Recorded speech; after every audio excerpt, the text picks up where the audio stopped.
ഇപ്പോൾ ഒരു ലിവിങ് റിലേഷൻഷിപ്പിൽ നിൽക്കുമ്പോൾ ഞങ്ങൾ ഓരോ കാര്യങ്ങൾ വരുമ്പോഴും എടുക്കുന്ന ഡിസിഷൻസ്, ഞങ്ങളുടെ ഇടയിലെ കമ്മ്യൂണിക്കേഷൻസ്, ഇതൊക്കെ എങ്ങനെയാണ് ഞങ്ങളുടെ ലൈഫിനെ സ്മൂത്തായിട്ട് മുന്നോട്ട് കൊണ്ടുപോകുന്നുള്ളത് ഞാൻ അതിൽ എത്രത്തോളം ഹാപ്പിയാണ്.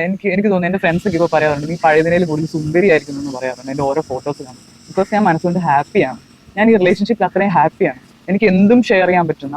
മറ്റേത് നമ്മുടെ സൊസൈറ്റി നോംസ് ഉണ്ട് കുറേ. നീ അത് ചെയ്യരുത്, നീ ഒരു സ്ത്രീയാണ്, നീ അത് ചെയ്യരുത്, ഇത് ചെയ്യരുത്. നമ്മൾ നമ്മുടെ കുട്ടികളെ പോലും മോൾഡ് ചെയ്ത് വളർത്തുന്നത് എങ്ങനെയാണ്?